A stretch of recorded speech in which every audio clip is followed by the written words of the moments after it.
extraordinaire, the Gemologist. Hello, everyone, and welcome to the Gemologist Presents. I apologize that I am like a week late. I didn't put anything out July 4th week. Should have come out July 5th. I've been trying to do a podcast weekly, so this one's going to come out on the 12th, even though I started it on the 4th. Well, at least started putting it together. So I guess I have a dilemma. What am I going to run on my birthday game? I've been running for the last 4 years or so. A birthday game, a game on my birthday. Sometimes I finish them, sometimes I don't. Last year I ran two, the fourth edition and the second edition variant of Twilight 2000, but it was a Twilight 2000 sort of dark conspiracy mishmash, alien abduction type of thing set in the late 60s, early 70s, started in Vietnam, ended up somewhere else. So it was pretty cool, but I didn't get to finish. I didn't finish either of them, but it was fun. I'd love to finish that one of these days, but I don't know. So maybe, anyway, I have ideas of what I want to do, and there's always something that creeps up.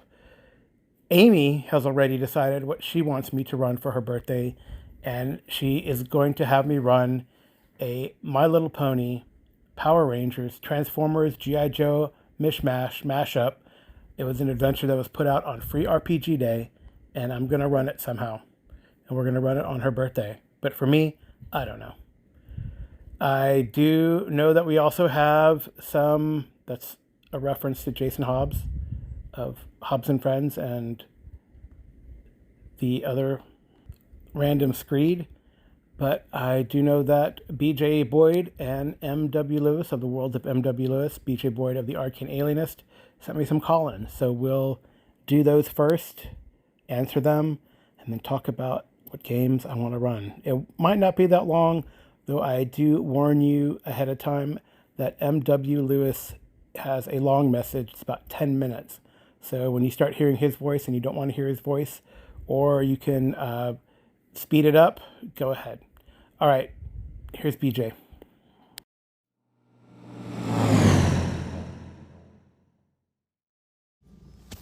Hey Carl, it's BJ. Just listened to the latest episode and your response to Minion, and the first time I played Warhammer Fantasy role playing, I played a skink. The army I had bought to play tabletop, battles with was a lizard man army, and I was playing with the guys who played Warhammer, and they're like, "Hey, you play lizard man? Why don't you play a lizard man?" And it's not in the book, but the GM just figured out how to let me play a skink, and in the old world, not in Illustria. So that was a lot of fun. I played a skink wizard. So apologize, my dog just decided to bark at that moment. So anyway, yeah, skinks are doable as player characters. Talk to you later. Well, hey BJ, thank you for that. Jeff, I guess you can play a skink. I don't know if Jeff listens to this. He's in my home group, but I said his first name because he was actually a participant, and he's all over the YouTubes now because he was a participant in my award-winning Dreams and Machines actual play YouTube video that we put out. Amy, Jeff, and I ran a short adventure for Dreams and Machines. We finished the adventure and submitted it to the Dreams and Machines contest that Modifius had and won an award. So yay. Anyway, yeah, I wonder if I would do what like your GM did, and they have a skink, and then maybe riff off that and use information from Warhammer Fantasy Battle, or maybe the second edition Warhammer. It might be an adversaries, maybe lizardmen are there, but in order to run a Lustria campaign, run like a group of lizard folk. I know someone would say, "I want to be a Kroxigor," or "I want to be a Cold One Rider," stuff like that. So it'd be kind of fun to have like a group of player characters that are lizard folk, and instead of making lizard folk the adversaries, they're lizard men, that is in Warhammer Fantasy, make them the protagonists.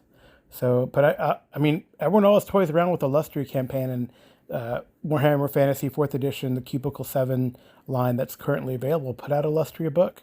It's a really cool book, and it has a lot of cool stuff. And maybe I don't know. There's other resources too. There's like a Corsairs, like a Dark Elf Corsairs book out, and then there's like an Orc book, and it really does show how to put together sort of meaningful or memorable NPCs. So maybe grabbing those can really help to flesh out a lizard man group of player characters. So I think it's a great idea. I know the alternative is like one of the players to be a skink and the other players to just have sort of shipwrecked off the coast of Lustria. That was the other idea I had. But, well, I guess it's doable if BJ can do it, right? I'm just kidding, BJ. All right. Well, next up is M.W. Lewis.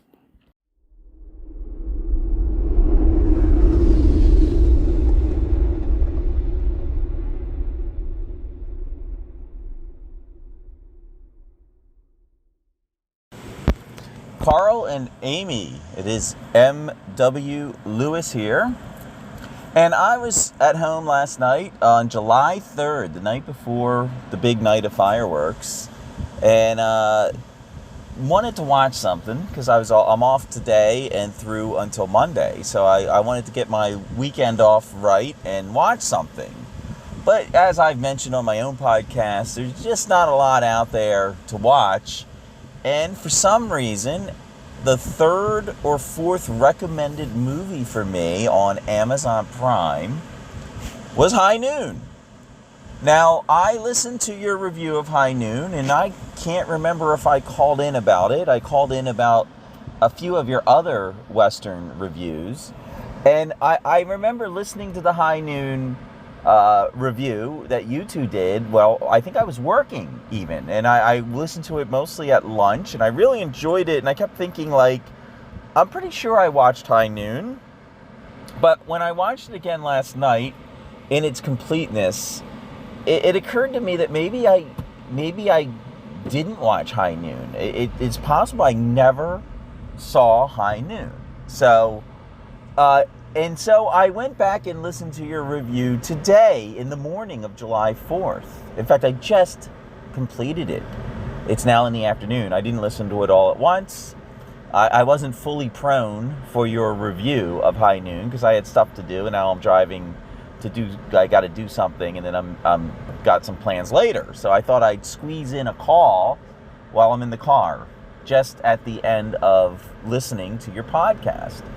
And you guys really did cover like the whole movie, which was great. A few observations, though, that I would make that you left out that I thought are worth pointing out. One, the tension between Kane and Pell. I'm not left satisfied fully understanding why Kane would not recommend Pell to be the sheriff in order to enlist his help.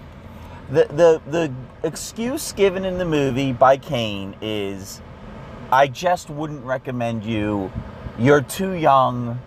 And he somehow was implying that Pell's trying to use the situation with the Miller brothers to sort of, crowbar his way into becoming the sheriff. What was part of the reason why Kane wouldn't recommend him to be the sheriff.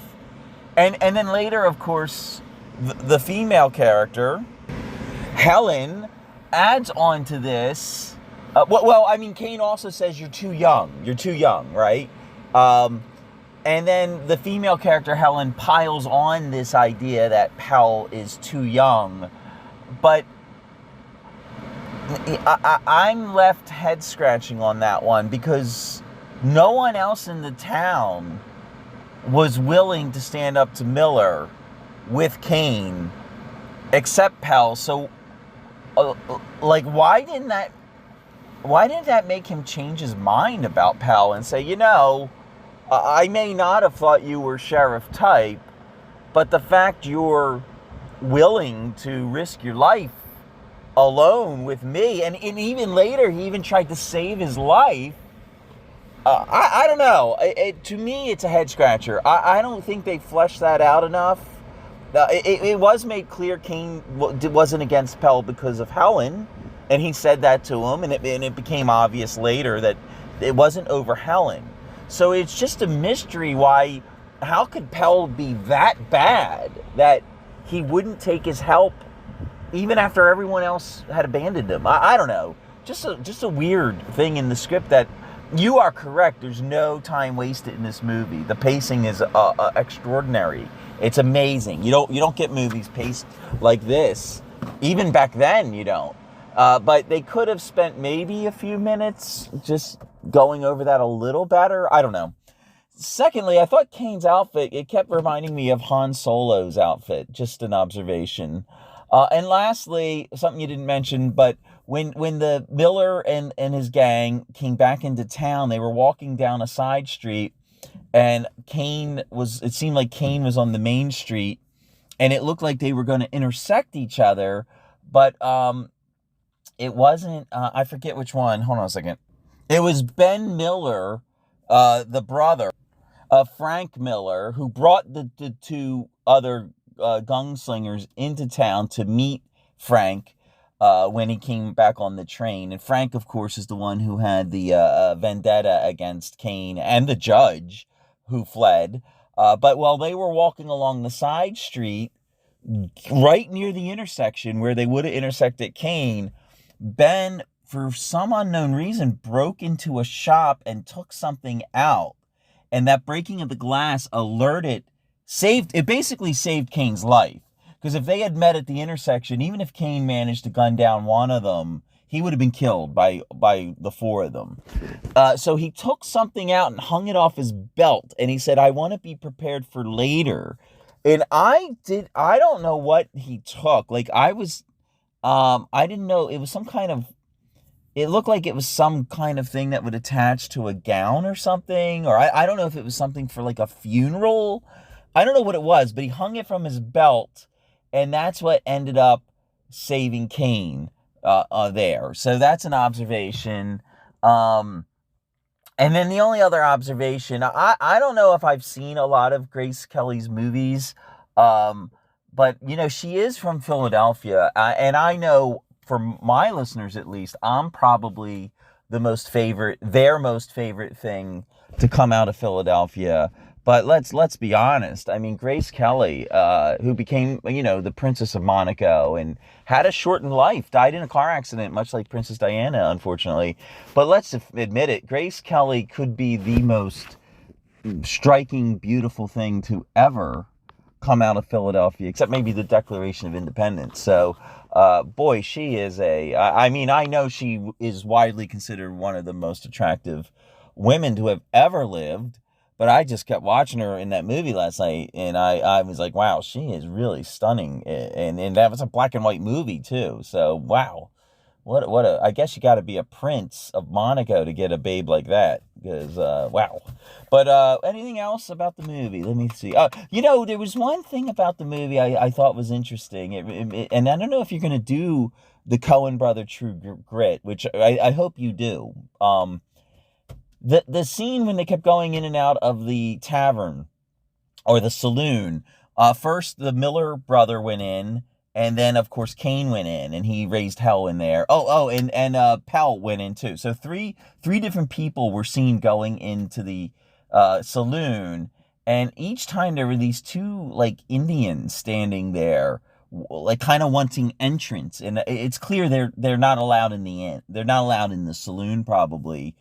And for some reason, that reminded me, especially when Lloyd Bridges' character, Pell, walked by them, it reminded me, and I don't know if the Coens did this deliberately, subconsciously, or I am just completely way off the mark, but it reminded me of the scene. So the scene where he goes, Cogburn takes Maddie to the general store in the reservation, and there are two Indian kids sitting on the porch, and they're kind of tormenting a mule or something, and he kicks them off, and it's not identical. I mean, I don't know. It's not. It's probably not even parallel. But watching Lloyd Bridges' character walk past the two Indian characters at the saloon reminded me of the scene where Jeff Bridges' character walks by the two Indian boys to go into the store. I'm sure I'm just making this up or just drawing a parallel that doesn't exist, but that's what I noticed. And, like I said, the Han Solo outfit is probably something I'm just completely making up too. But anyway, I just want to give you this call in many, many months after your review of True Grit. And maybe I called in about it before, but this is now a hot off the presses 10-minute call in after I watched the movie on July 3rd.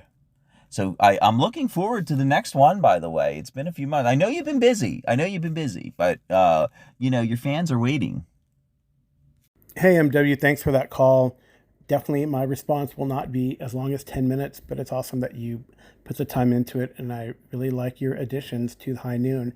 Yeah, they never really explained, other than immaturity in Lloyd Bridges' character, why he was passed over for the next sheriff. But you're right, at one point he was willing to back up the main character. So I have no idea. That was a weird one. And you're right, he even tries to save him at the end, to beat him up so he's out of it, so he doesn't confront the Miller gang. It's a good movie, solid movie. That's interesting about that parallel in there between I doubt they're related. Maybe that was a common theme. Maybe they are. I have to look that up to see. I don't know if we're doing True Grit. That might be in the what is it called? The honorable mentions. I know I think we wanted to do Stagecoach as an honorable mention. Probably Tombstone was thrown about, but maybe True Grit. Then with John Wayne as Rooster Cogburn versus True Grit 2010, 1969 versus 2010 might be a fun compare and contrast. The last one we were going to do was Django Unchained, but we just haven't sat down to do it, and I feel like I need to watch the movie again. But to me, it was kind of a disturbing movie, good movie, but pretty disturbing. So I don't know, and I feel like we want to get a guest in to talk about it, but I haven't been able to pin down that guest yet. So yeah, I think High Noon's a classic. I highly recommend it. Amy and I got to get back on the mic. We've been pretty busy. And currently she's out of town, actually. So one of these days we'll record number 10 and maybe 11 and 12, some honorable mentions. But thanks again for the call, MW. Everyone go and listen to The World of M.W. Lewis. I love how MW does his narrations of his AD&D games. It's really fantastic and really fun. All right. Next. I don't know what's next.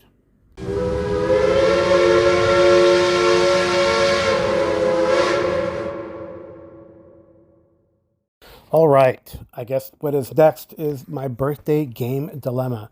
So for the last few years, I've been running a birthday game, and I know I ran Al-Qadim, an Al-Qadim intro for 2nd edition D&D, did not finish it. I ran Mutant Chronicles.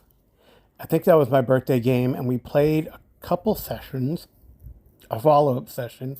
We played, and I jumped into another adventure, but that was left unfinished, or at least that's that adventure. But I guess we finished the initial adventure.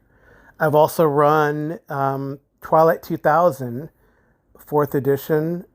I ran a game, and it kind of came to a conclusion, but that has been an ongoing campaign, almost 4 years now. Is it 3 years? 3 or 4 years? I don't know. Amy could answer better. And I ran a Dark Sun Pathfinder. Was it Dark Sun Pathfinder? Yes, it was Dark Sun Pathfinder 1. And there actually is a really cool Pathfinder 2 hack for it that I haven't really read, but it would be kind of fun to do. And we finished that adventure. And it could have led to other things, but it did not. And then I think last year I ran like I described in the intro, 2 Twilight 2000 Dark Conspiracy mashups, one for the 4th edition, one for the 2nd edition. And I think we had different players too. I don't think we had any overlapping players, which was even kind of cool. So I don't know what I want to run this year. I don't know if I bandied about running Mutant Chronicles, but as I'm talking here, realize that we finished it. I could always run a Call of Cthulhu game, one shot that could be kind of fun. Maybe a modern horror, or maybe even could run a Delta Green. I've always wanted to run Poker Night, which is a really fun scenario that could be done sort of at a convention style, and finish in one night, and could lead to a downstream Delta Green campaign. You see, there's a common theme. I've always liked to leave it open ended so that there is a downstream campaign, though that probably usually doesn't happen. Although it has happened, like I said, with the Twilight 2000, which has been a sustainable game. So I think what I've bandied about also is Pendragon. I've been really getting into Pendragon. It'd be cool to run one of the scenarios in the starter set and see how that goes. I have pre-gens and it's possible to do that.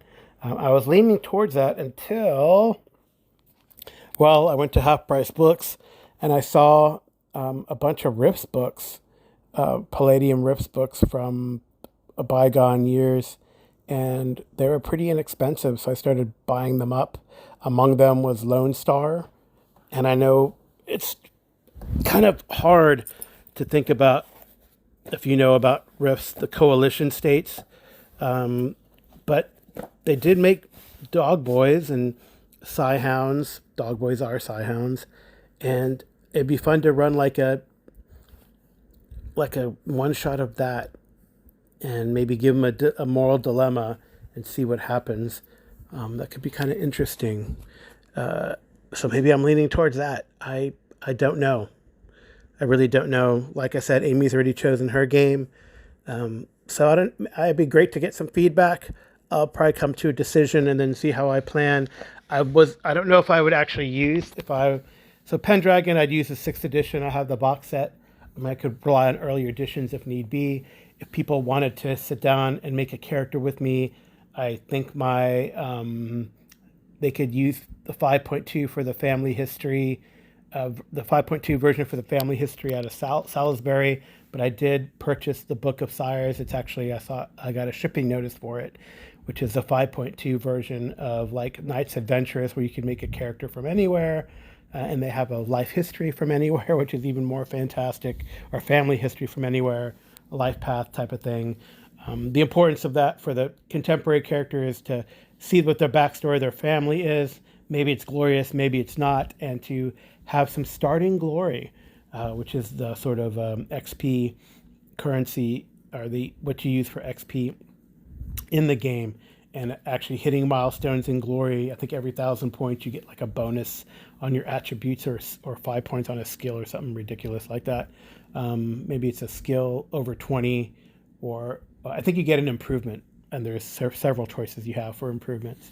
So that's kind of cool. So that might be fun. But again, this like idea of running a small group of dog boys, and in fact, there is something called a Secret CS Vendetta Squad, which is 2 to 4 special ops, 1 to 2 Psi Stalkers, 2 to 4 dog boys, often including a Killhound or a Sniffer, 2 Juicers, and a Conversion Borg. So that seems to be me like it could be a cool Psi Stalker, a special ops, a dog boy, or 2, a Juicer, and a Borg. That's a party. So and I know I've seen Juicers and Borgs so I don't know how to run Palladium.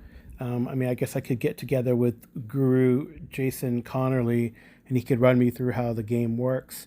The issue is always, the OCCs and the ones that do mega damage versus the ones that don't. And I feel like Savage Worlds Rifts has fixed that, where you can be like a Mars character, a regular Joe that has like a cool vehicle or a big gun, and could do mega damage as well, or absorb mega damage if you have the right tools, I guess. So yeah, I guess one could put that together. I don't know, I can't remember if they have dog boys in there though. So that would be, I know I've seen Psi Stalkers and Juicers and Borgs in there, which all seem to be mega damage types. And you could make a Mars in power armor for the commando guy who's leading the squad. So just, I gotta see if there's dog boys. There's gotta be, right? There's gotta be. Anyway, maybe that's what I'd lean to, and I'd have them do some sort of raid. and might be a moral dilemma because the CS or the coalition states aren't pleasant people. But I feel like no one in BRIPS is a pleasant person. There's no good. I feel like Savage Worlds Rifts tried to make this one group that's wants to be all inclusive and the like, but they have their skeletons in their closet, namely their participation of some of them in the Siege of Tolkien. So anyway, that's what I'm thinking. Help me out or not. I'll figure it out. I usually do. But yeah, birthday dilemmas. What can you do? But with that, I think I will conclude here. This has been the Geomologist Presents. Thank you so much for listening. The intro and outro music is by T.J. Drennan. Amy, my wife, does the cover clip art of the ninja, I guess me as a ninja. I don't know. I guess it's really funny. So my Untapped handle, someone decided to call me Amazing Ninja Dude. That's my Untapped handle, which is kind of funny. And one of my friends grabbed my phone and said, I'm going to call you this. I'm like, okay, I haven't bothered to change it. Why? So maybe I am. I don't know. It's a cool piece of clip art. I like it. Check out our YouTube channel. The Geomologist Presents as well. We play, run games on that channel. I might do some live unboxings. I have an idea for some of those. I got a box that I'd love to unload in front of people. Open in front of people. I guess that's the proper term. Unload would be something else. So yeah.